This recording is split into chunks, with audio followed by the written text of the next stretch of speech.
Juulamalli ärkas selle peale üles, et tal oli hirmus valu. Viivitamatult lausus ta mõned sõnad ja valu andis järele. Kuid natukese aja pärast, kui ta oli uuesti magama jäänud, hakkas hirmus valu jälle valutama ning sundis Juulamalli veel kord üles tõusma. Juulamalli lausus sõnad, aga seekord valu enam järele ei andnud. Ta suurendas doosi ning lausus sõnad 3 korda valjemini ja lisas sinna veel uusi vägevaid sõnu juurde. Kuid hirmus valu valutas edasi ega pidanud vägevaid sõnu millekski. Nüüd ronis Juulamalli voodist välja ning läks kapist vaatama, kas on ehk mõnda rohtu, mida võiks hirmsa valuga sisse võtta. Aga kuna tal ei olnud ammu enam midagi valutanud, siis ei olnud tal kapist mitte midagi võtta, mis oleks hirmsa valu vastu aidanud. Seal küll leidus paar salvi, aga need olid juba nii vanad, et olid ära kivistunud ning Juulamalli isegi ei mäletanud, mille jaoks ta need üldse kokku oli seganud. Kuna hirmus valu ei lasknud tal isegi mitte nii palju keskenduda, et raamatust uue rohu retsepti otsida, siis otsustas ta hirmsa valu kiuste hommikuni oodata ning siis apteeki minna.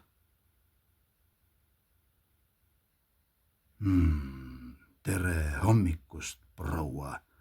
Mille üle te siis kurdate?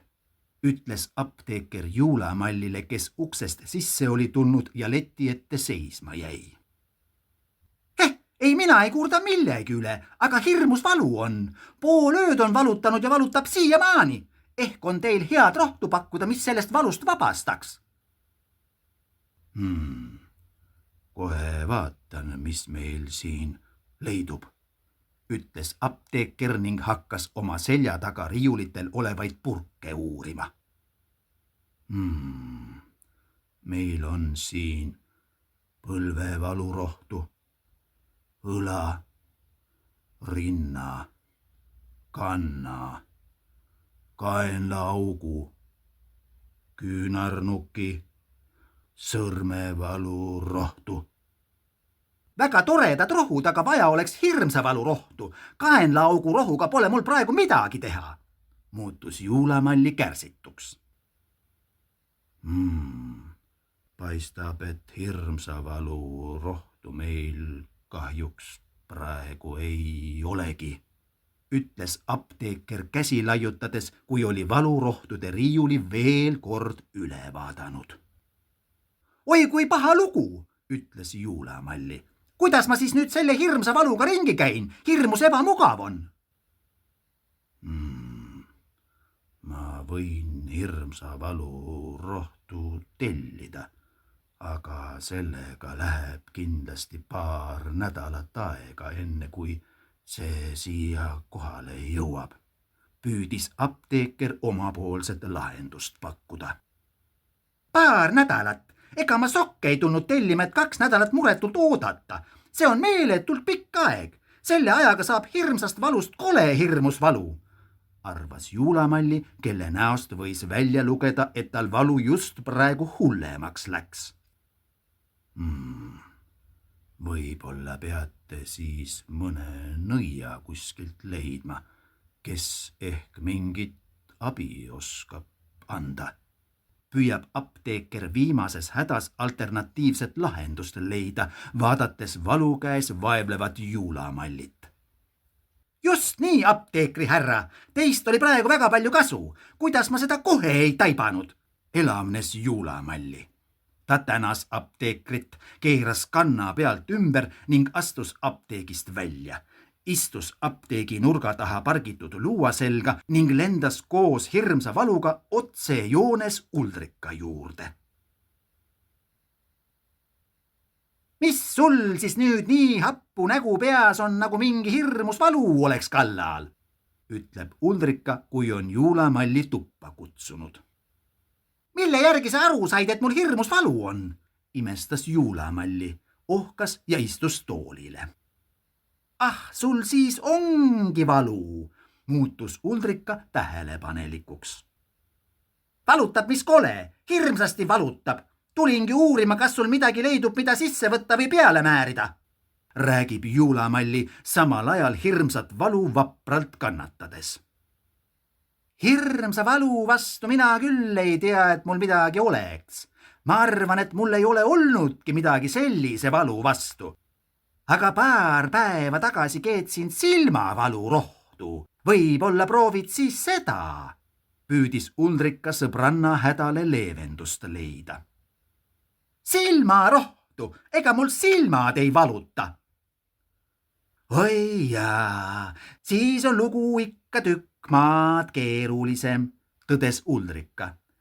Aga Mirliffe, lähme tema juurde. Tema kindlasti leiab sinu valule lahenduse. Loomulikult lähme Mirliffe juurde, kuidas ma kohe selle peale ei tulnud, ütles Juulamalli taas kord elavnedes. Nad hüppasid sedamaid püsti, astusid uksest välja ning lendasid otse joones Mirliffe juurde. See on küll kole lugu, ütles Mirliffe, kui oli Juulamalli häda ära kuulanud. Ühtegi sobivat rohtu mul paraku kohe anda ei ole. Aga sellest ei ole midagi. Kui ei ole rohtu, siis teeme rohtu. Ega sa ei taha ometi öelda, et see võtab 2 nädalat aega, muutus Juulamalli uuesti närviliseks. Oh ei, see võtab mitte kauem kui 2 tundi. Aga kõigepealt pakun teile kibedat teed.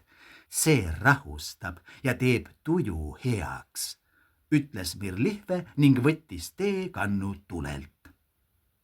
Kibedat teed pole ammu enam joonud.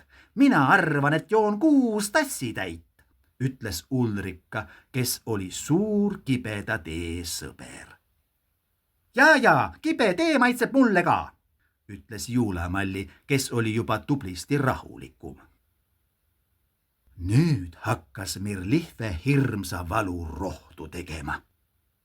Keskmise suurusega potti, mille ta pliidile tõstis, hakkas ta puistama kindlas järjekorras ja kindlate vaheaegadega erinevaid purusid, lehti, pulbreid ja vedelikke. Alguses täitus kogu köök paksu rohelise uduga, mis kõik köögis istujad koledasti köhima pani. Natuke aega hiljem täitus köök hirmsa haisuga, mis jubedasti öökima ajas. Mis asja sa ometi teed, ütles Ulrika, kellel nägu roheliseks tõmbus ja süda pahaks hakkas minema. Seejärel valgus Mirliffe köök täis jubedat pruuni suitsu, mis kõiki ära tahtis lämmatada. Oh, õudust küll, mina tahtsin hirmsast valust lahti saada.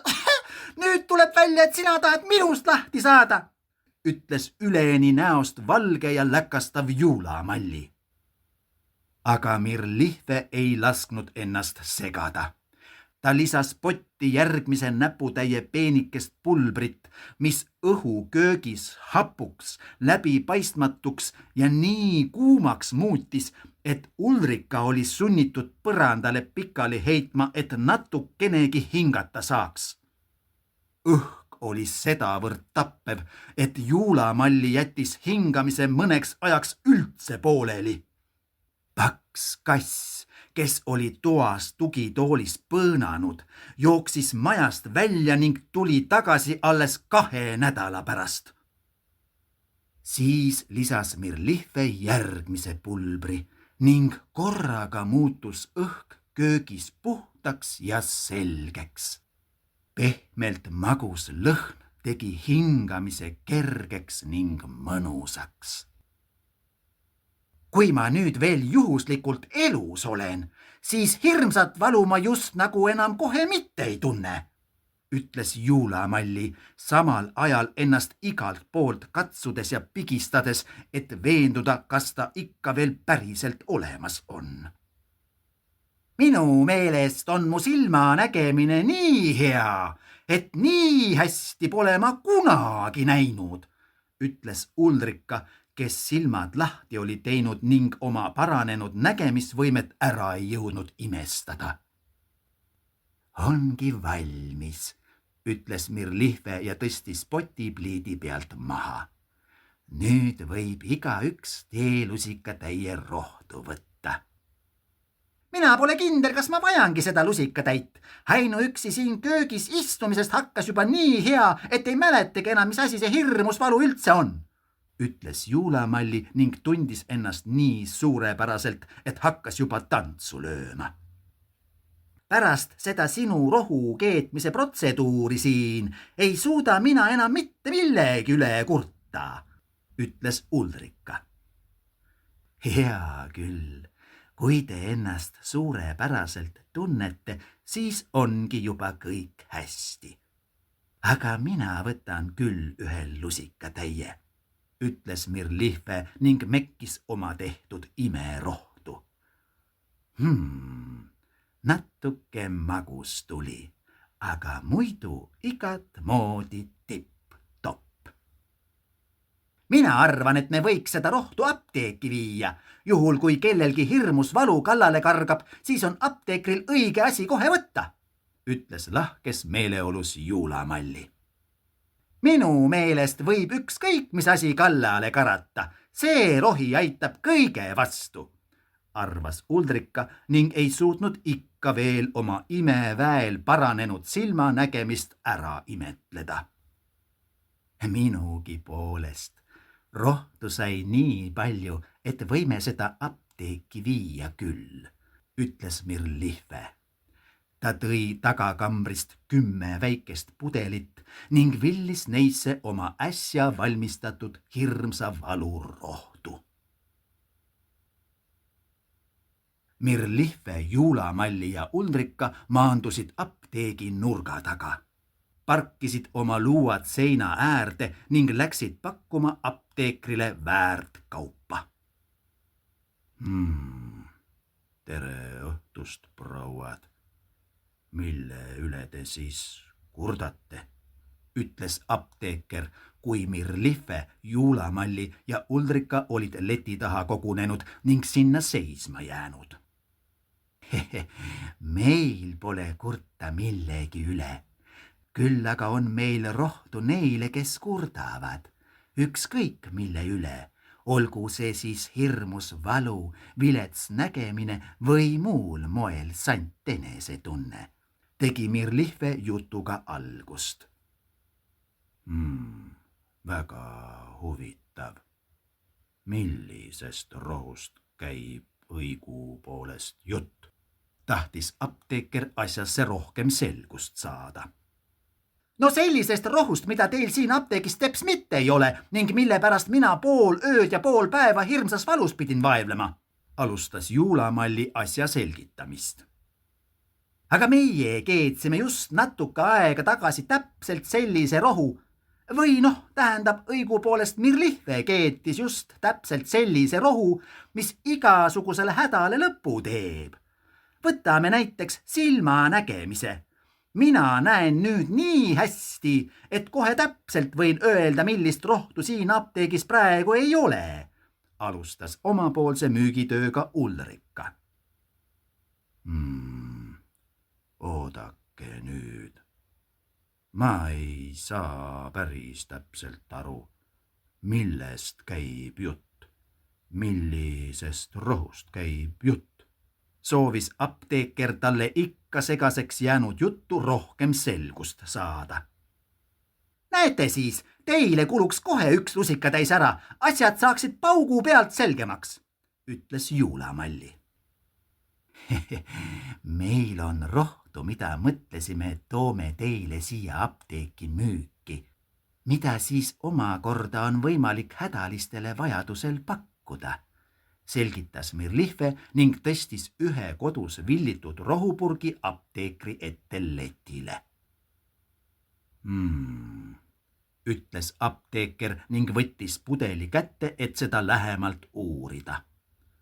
millest siis selline imerohi koosneb ja mis te selle eest küsite?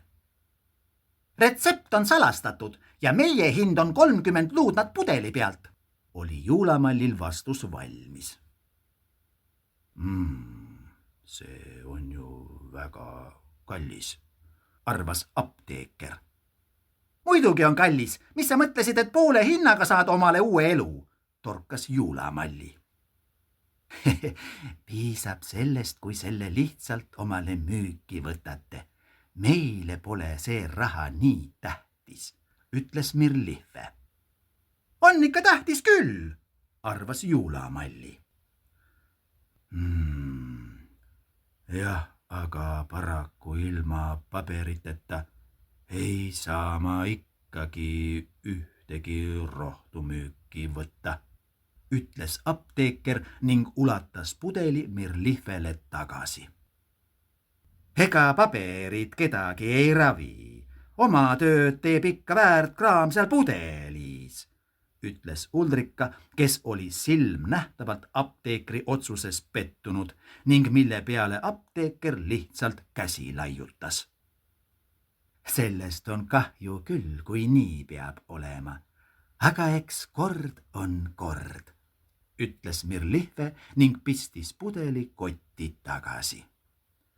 Lähme, tüdrukud, homme on turupäev, seal müüme need pudelid 10 minutiga 10-kordse hinnaga maha, ütles Juulamalli ning hakkas hoogsa sammuga ukse poole astuma. Mirlife, Juulamalli ja Ulrika olid jõudnud apteegi nurga taha, kui korraga apteeker apteegi tagauksest välja astus. Mina endale ostaks küll ühe järele proovimiseks seda teie imerohtu, kui teil selle vastu midagi ei ole, ütles apteeker. Näed sa siis nüüd, meil on nii hea kaup, et liigub ainult tagaukse kaudu, ütles Juulamalli.